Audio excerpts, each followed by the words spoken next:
26th of this year by the IDF. Her home was raided in East Jerusalem and she was detained for 5 days. What did Biden do? Nothing. So it is okay when our citizens are kidnapped and detained in a country we're giving money to, but not when it's happening right here.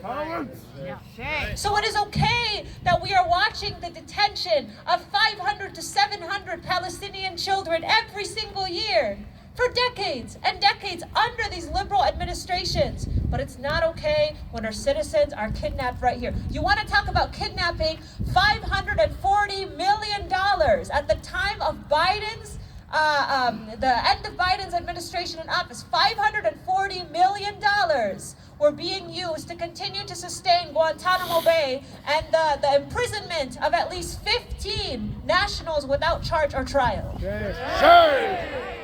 We want to talk about kidnapping, then let's talk about the fact that Palestinian American citizens can't even go overseas without fearing that they will be taken at the border, that they will be held without charge or trial simply for speaking up against human rights abuses.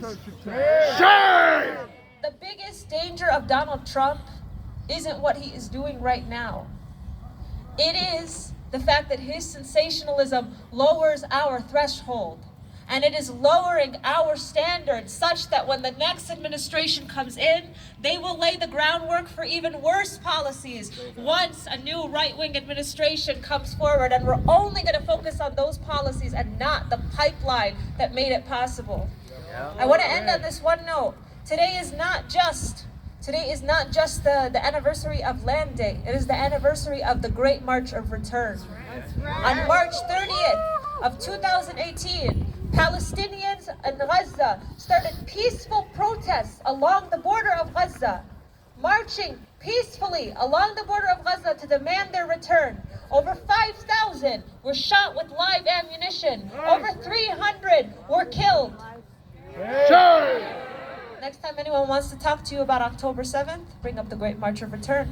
And today, we are going to march for the Palestinians to return, for all of those that are detained, not just those that are abducted by ICE in the United States, but the Palestinians that are abducted by the U.S. criminal war machine over in historic Palestine. We are going to march for the release of all of the prisoners, the political prisoners, those in Guantanamo Bay, those the Palestinian Americans that are detained in East Jerusalem. We're going to march for all of them. And